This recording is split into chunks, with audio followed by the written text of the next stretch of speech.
Friends, ऐसे psychology centre में आप सभी का हार्दिक स्वागत है।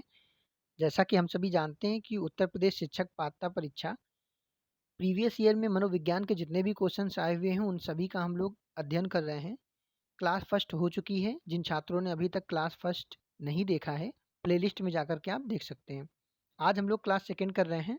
तो चलिए हम लोग प्रीवियस ईयर के मनोविज्ञान के क्वेश्चन से देखते हैं। क्वेश्चन नंबर फर्स्ट क्या है? देखिए, क्वेश्चन फर्स्ट कह रहा है सूक्ष्म शिक्षण चक्र का प्रथम पद क्या होता है। माइक्रो टीचिंग का पहला पद आपसे पूछा गया है। ठीक है, तो माइक्रो टीचिंग का जो पहला पद होता है वो होता है प्लान बनाना, योजना करना। ठीक है, अन्य 5 पद कौन कौन से होते हैं? शिक्षण भी माइक्रो टीचिंग का एक पद होता है, प्रतिपुष्टि भी एक पद होता है, लेकिन प्रस्तावना कोई पद नहीं होता। ठीक है, हमसे प्रथम पद पूछा गया था, तो माइक्रो टीचिंग का प्रथम पद होता है प्लान करना, योजना बनाना। अन्य 5 पद कौन कौन से होते हैं हम लोग एक फिगर के माध्यम से देखेंगे। ठीक है, तो चलिए हम लोग एक फिगर के माध्यम से अन्य 5 पदों को समझने की कोशिश करते हैं। देखिए, आपको एक फिगर दिख रहा होगा। ठीक है, इसमें पहला पद आपको दिखा होगा प्लान, सेकंड क्या लिखा हुआ है? टीच, थर्ड क्या लिखा है? फीडबैक। इनमें कुछ टाइमिंग भी लिखी हुई है। जैसे टीच में हम देख रहे हैं तो 6 मिनट लिखा है, फीडबैक में 6 मिनट। ठीक है, रीप्लान उसके बाद होता है। रीप्लान का मतलब होता है पुनः योजना बनाना, 12 मिनट। और रीटीच लिखा है, रीटीच के बाद 6 मिनट ये भी लिखा है। री फीडबैक 6 मिनट। इसका मतलब है 6 6 12, 12 12 24, 24 और 6 30, 30 एंड 6 36। ये जो भी एक चक्र होता है शिक्षण माइक्रो टीचिंग का, 36 मिनट का चक्र होता है। कितना होता है? 36 मिनट का। 36 मिनट की ये शिक्षण प्रक्रिया होती है, जिसमें पहला होता है प्लान करना, दूसरा होता है रीटीच, दूसरा होता है टीच, तीसरा होता है फीडबैक, फिर होता है रीप्लान, फिर होता है रीटीच, फिर होता है रीफीडबैक।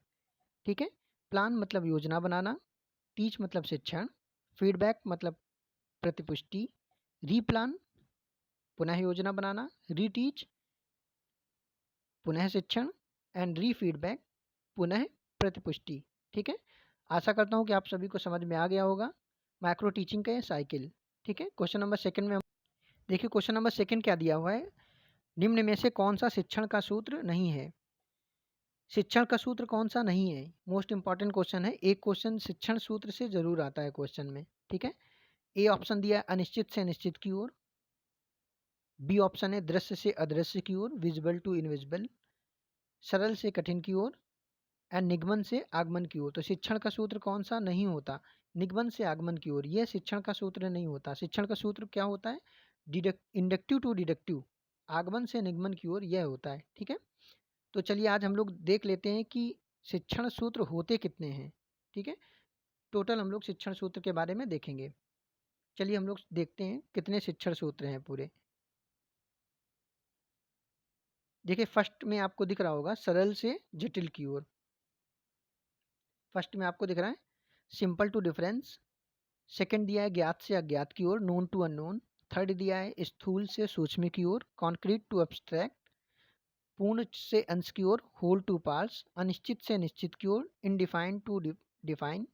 प्रत्यक्ष से अप्रत्यक्ष की ओर, direct to indirect. Seventh number दिया है विशिष्ट से सामान्य की ओर, स्पेसिफिक टू जनरल। एंड विश्लेषण से संश्लेषण की ओर, एनालिसिस टू सिंथेसिस। 9 नंबर क्या दिया है? अनुभूति से विचार की ओर, इंपीरियल टू लॉजिकल। प्रकृति का अनुकरण। फिर दिया मनोवैज्ञानिक से तर्कात्मक की ओर, वर्तमान से भविष्य की ओर। ठीक है, प्रेजेंट टू फ्यूचर। इतने शिक्षण सूत्र होते हैं। ठीक है, चलिए हम लोग क्वेश्चन नंबर थर्ड की ओर बढ़ते हैं। क्वेश्चन नंबर थर्ड क्या दिया है? कौशल के स्थानांतरण के लिए कौन सा उपयोगी है? कौशल के स्थानांतरण के लिए कौन सा उपयोगी है? रेखीय क्रम, साखीय क्रम।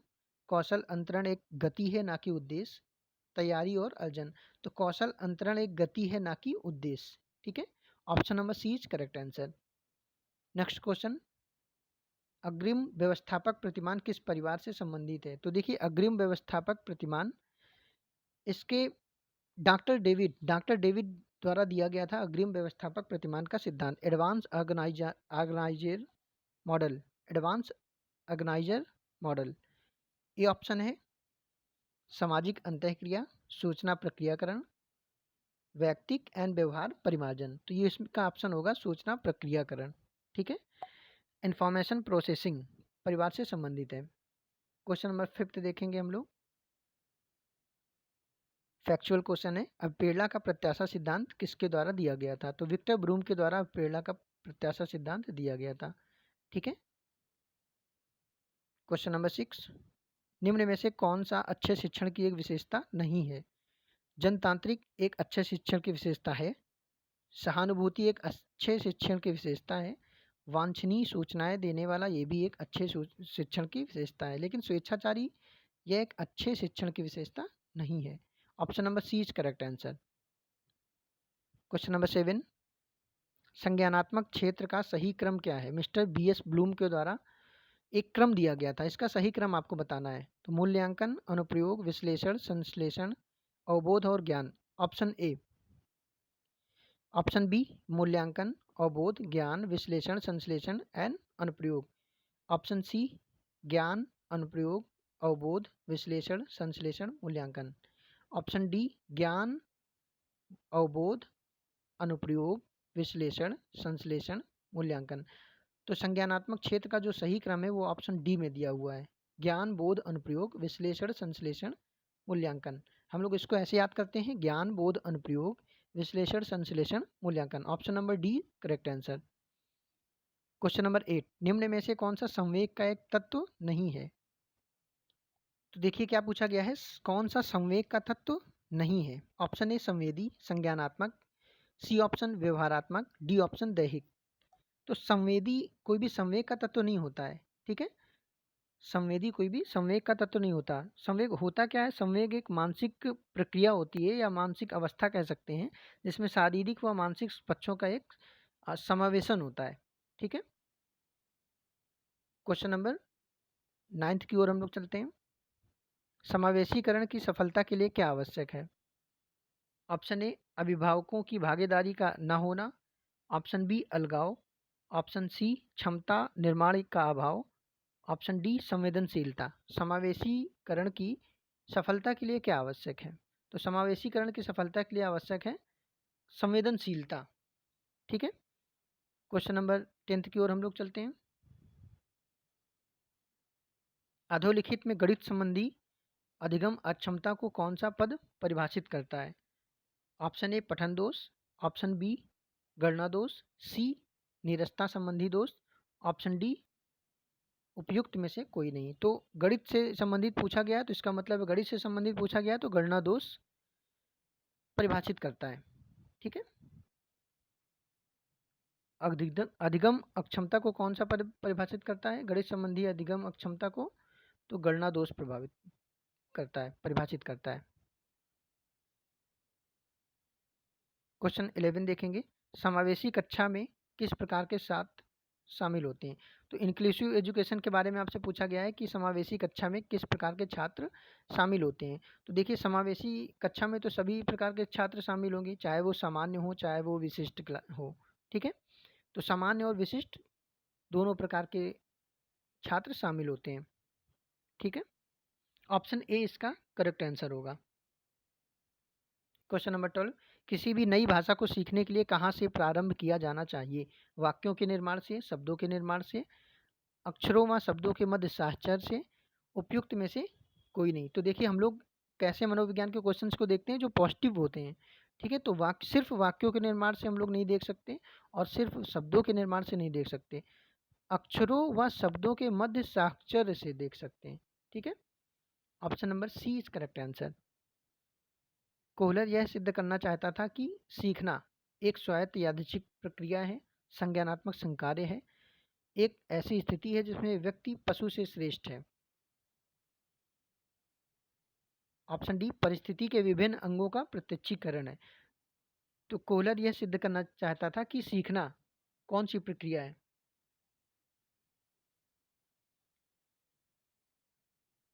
सीखना परिस्थिति के विभिन्न अंगों का क्या है?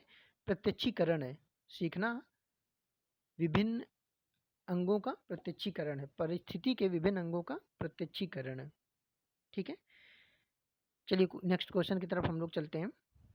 निम्न में से कौन सी अधिगम की एक विशेषता नहीं है? ऑप्शन ए अधिगम व्यवहार में अपेक्षाकृत स्थायी परिवर्तन है। अधिगम प्राणी की अभिवृत्ति है।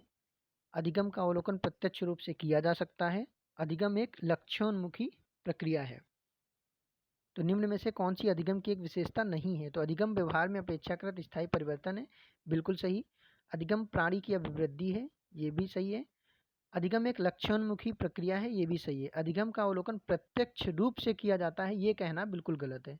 ठीक है, तो अधिगम का अवलोकन प्रत्यक्ष रूप से ही किया जा सकता है, ये कहना बिल्कुल गलत है, ये एक विशेषता नहीं है। क्रिया प्रसूत अनुबंधन का दूसरा नाम क्या है? फैक्चुअल क्वेश्चन है। क्रिया प्रसूत अनुबंधन का दूसरा नाम है नैमित्तिक अनुबंधन का सिद्धांत, जिसको स्किनर द्वारा दिया गया था। क्वेश्चन नंबर 16, अनुकूलित अनुक्रिया सिद्धांत किसके अनुकूलन पर बल देता है? तो अनुकूलित अनुक्रिया का सिद्धांत किसके अनुकूलन पर बल देता है? ऑप्शन ए व्यवहार, ऑप्शन बी चिंतन, ऑप्शन सी तर्क, ऑप्शन डी अभिप्रेरणा। तो अनुकूलित अनुक्रिया का सिद्धांत किसके द्वारा दिया गया था? इवान पावलोव के द्वारा दिया गया था, जो व्यवहार पे बल देता है। निम्न में से कौन सा थॉर्नडाइक के अधिगम के प्राथमिक नियमों में शामिल नहीं है? तो थॉर्नडाइक ने दो प्रकार के नियम दिए थे, प्राथमिक और गौड़ नियम। गौड़ को ही हम लोग सहायक नियम भी कहते हैं। प्राथमिक नियमों में कौन सा शामिल नहीं है? तो अभ्यास का नियम। 3 प्रकार के नियम दिए थे प्राथमिक नियम में, अभ्यास का नियम, प्रभाव का नियम और तत्परता का नियम। साहचर्य स्थानांतरण का ये कोई नियम नहीं दिया था। ठीक है, तो option number C is correct answer. तो चलिए हम लोग देख लेते हैं कि थॉर्नडाइक के गौड़ नियम कौन कौन से थे, सहायक नियम जिनको हम लोग कह सकते हैं। तो 5 सहायक नियम थे। कौन कौन से थे? पहला था बहु अनुक्रिया का नियम, दूसरा था मानसिक वृत्ति का नियम, तीसरा था तत्व प्रबलता का नियम, अनुरूपता या सदृश्यता का नियम, साहचर्य स्थानांतरण का नियम। ठीक है, ये 5 गौड़ नियम थे थॉर्नडाइक के। नेक्स्ट क्वेश्चन पे चलते हैं हम लोग। क्वेश्चन नंबर 17 क्या कह रहा है? सीखने के वक्र अभ्यास द्वारा सीखने की मात्रा, गति और प्रगति की सीमा को ग्राफ पर प्रदर्शित करते हैं। ये किसके द्वारा कहा गया था? सीखने के वक्र अभ्यास द्वारा सीखने की मात्रा, गति और प्रगति की सीमा को ग्राफ द्वारा प्रदर्शित करते हैं या ग्राफ पर प्रदर्शित करते हैं। ये किसने कहा था? रॉस ने कहा था, एबिंगहॉस ने कहा था, स्किनर ने कहा था, या फिर एम.एल. बिग्गी ने कहा था? तो ये फैक्चुअल क्वेश्चन है, इसको कहा था एबिंगहॉस ने। क्वेश्चन नंबर 18 एंड इस सेशन का लास्ट क्वेश्चन होगा। पश्च अन्वेषण तथा साधन साक्ष्य विश्लेषण निम्न में से किसके उदाहरण है? Option A algorithm, option B मानसिक वृत्ति, स्वतः शोध, प्रकार्यात्मक स्थिरता। तो देखिए, पश्च अन्वेषण तथा साधन साक्ष्य विश्लेषण ये मानसिक वृत्ति के उदाहरण है।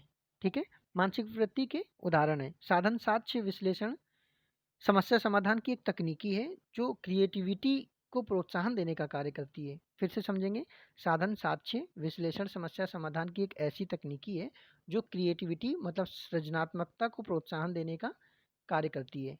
ठीक है, पश्च अन्वेषण। Option number 20 correct answer. तो चलिए फ्रेंड्स, हम लोग आज की क्लास को यहीं पे समाप्त करते हैं। मिलते हैं नेक्स्ट क्लास पे। प्रीवियस ईयर के जितने भी क्वेश्चंस हैं हम लोग सारे क्वेश्चंस को सॉल्व करते चलेंगे। इसके बाद हम लोग प्रैक्टिस सेट सॉल्व करेंगे। ठीक है, थैंक यू।